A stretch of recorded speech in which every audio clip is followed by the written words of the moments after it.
Today we come to the next video on the linen coat. Again, it's Exodus chapter 28, and we'll just pick it up at verses 39 and 40. You shall weave the tunic of checkered work of fine linen. You shall make a turban of fine linen, and you shall make a sash, the work of a weaver. For Aaron's sons you shall make tunics, you shall also make sashes for them, and you shall make caps for them, for glory and for beauty.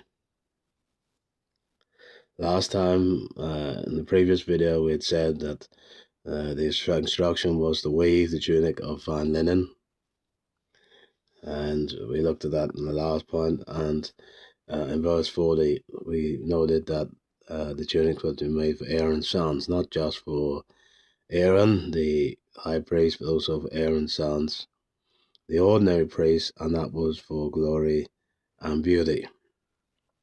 And then, of course, we looked at the linen coat itself, and we said that the linen coat which we see here, the undergarment, that which is closest to the skin, it represents the spotless holiness required to go into the presence of God. And we mentioned last time, Leviticus 16, that was the only clothing that the high priest had on, the linen coat and the undergarments, when he went into the presence of God with the blood, and that was to symbolize the spotless holiness required to enter God's presence. And last time we almost said that this linen coat symbolizes the sinless perfection of Christ, and we started off looking at some examples. So we're going to continue now, and next passage, next person to witness will be his followers. And so we looked at Paul last time, then we think of John, 1 John 3 verse 5. John says, in him is no sin. And not just in him was no sin, but in him is no sin. Here we see John recognizes the inner beauty and the perfection and the sinless perfection of Christ as he writes his letter. Then we'll go to Peter. Peter and John, best friends. 1 Peter verse 22. And Peter's demand of action, and he said, he did no sin, neither was guile found in his mouth, no deception.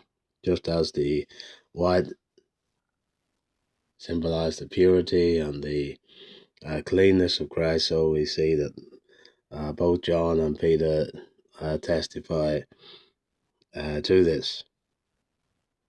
And then another example would be Stephen, Acts chapter 7, verse 52. Of course, remember that special conversation, the message that Stephen held before the Sanhedrin. And of course, you'll know towards the end of that, he refers them back to their treatment of Christ.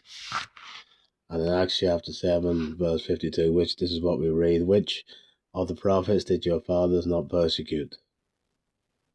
And they killed those who announced beforehand the coming of the righteous one, whom you have now betrayed and murdered.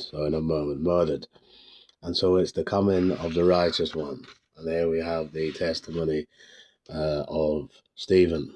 Of course, at this point, this is the last straw. This is the climax for the Jews. It's also the climax of Stephen's message. But we notice the reaction in verse 54. Now, when they heard these things, this is Acts chapter 7, they were enraged and they ground their teeth at him. And then, just to cap it all off, he, full of the Holy Spirit, gazed into heaven and saw the glory of God and Jesus standing at the right hand of God. And he said, behold, I see the heavens open and the Son of Man stand at the right hand of God. And that was the last straw. They cried with a loud voice, stopped their ears, and rushed together at him. They cast him out of the city and stoned him. And of course, Saul was there as well. So there we have the testimony of John. In him is no sin. Testimony of Peter, did no sin, and the testimony of Stephen. Thank you for listening.